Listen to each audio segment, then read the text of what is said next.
Hello, welcome to my channel. Today I'll be talking about carbon monoxide poisoning, which is subtle, but it happens to a lot of people. It's not a common topic that you hear of, but it usually happens a lot in silence. So carbon monoxide poisoning occurs when carbon monoxide builds up in the blood. And in most cases, if it builds up in the blood, it will replace the oxygen in the blood with the red cells in the blood with carbon monoxide. It can lead to serious tissue damage and death in some cases. It has no taste, you can't smell it. It occurs from, there's no color, no taste, no smell, no color. It mostly is from burning fuels such as charcoal. Sometimes when you feel cold, you're like, oh, let's put a charcoal and warm the charcoal and sit by the fireside. So if it's in an enclosed space, it can cause carbon monoxide poisoning. Gas, wood, propane are most common places that carbon monoxide poisoning occurs. So it builds up in the blood, takes over where the red blood cells are. You don't feel anything for most people. They don't know. They get tired, go to sleep. So they never know. So it is something to watch out for, because if you are in an enclosed space, then it can get dangerous very quickly. Anyone exposed to carbon monoxide poisoning should seek fresh air. If it's in a building, get out of the building, get some fresh air, seek medical care immediately. They do have a line. They do have a 1-800 line for carbon monoxide poisoning. So if it occurs to you, get help immediately.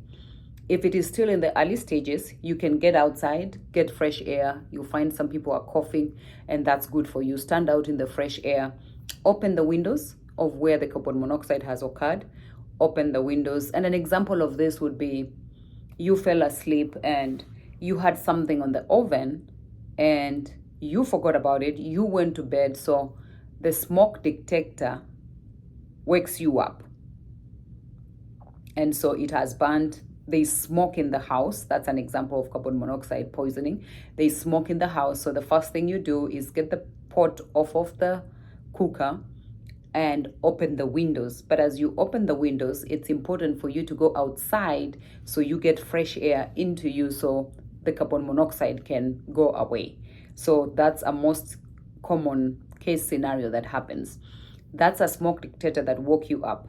You can get a carbon monoxide detector in the house where when the levels go too high, it causes an alarm. So those are there too, and most people are used to the smoke detectors but don't get the carbon monoxide ones. They do have those in the stores.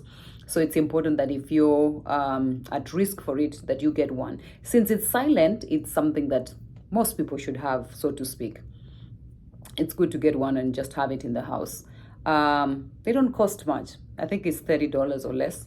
You get one and you put it in your house, and it can notify you guys way before it's late that you are exposed to it. Symptoms are headache, dizziness. Some people get nauseated. Some people vomit. Drowsiness. Drowsiness is dangerous. Loss of consciousness is when it's gotten really bad. Changes in your vision, blood vision. You can see clearly, but now you can't see. Short of breath. Some people are nauseated and they vomit. You get weak. You get really weak, and then loss of muscle control. Those are the main signs and symptoms for it. So seek immediate help. It can get dangerous really, really quickly. Let me see if I forgot something else. You can get nervous system and brain damage coming from carbon monoxide poisoning really fast. So if you do get those symptoms, if it was the alarm that woke you up, if you can get outside the house and get fresh air immediately, that's one of the treatments. But if not, if it is you're at the point of you've lost consciousness or something, then at that point somebody can call and you be taken to the hospital, and they have treatments in the hospital that can help you. It can be especially dangerous for people who don't move fast, older people. You can't move fast, or you got a walker, or you use something to help you walk, a walker, a wheelchair. You want to get out really quick so it doesn't cause brain damage or death before there's a problem. If you get out really quick, it's easy to treat, but then some people don't know that that's what is happening because it's not talked about as much. Occasionally, if you go to a doctor's office, when they go through the questionnaires, they'll ask you if you have a detector at home, carbon monoxide detector at home.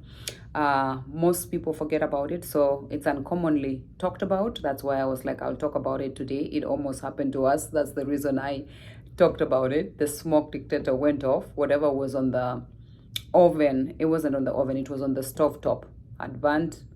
We got out, opened all the windows, but when we got out, we were coughing and coughing. Stayed out for about 2 hours. The smoke in the house had gotten away, and so we were able to breathe better. Slept with the windows open, called the poison control. We didn't have any signs and symptoms, so we were able to stay without going to the hospital. What is the main cause? Many fuel burning products and engines make carbon monoxide. So most often the amount of carbon monoxide from these sources isn't the cause for worry in areas with good airflow, but if they are used in a closed area, then that becomes a little dangerous. If it's in a closed area, partly closed or closed area, then it becomes dangerous for you. We use it every day, but if it is in excess, closed or partially closed area, then the carbon monoxide builds up, and that's dangerous for you and can cause damage and danger to you. Biggest example is using a charcoal grill indoors or running a car out inside the garage, because the garage is locked, the other door is locked, and the car is on. So that can cause serious damage. So those are the other causes that you can have. Breathing the fumes causes carbon monoxide to replace the red blood cells in the blood. So this prevents oxygen from getting into the tissues and organs, and that's why it's quick and very fast to get to a dangerous state very fast. So breathing in smoke during a fire can cause carbon monoxide poisoning. Be careful.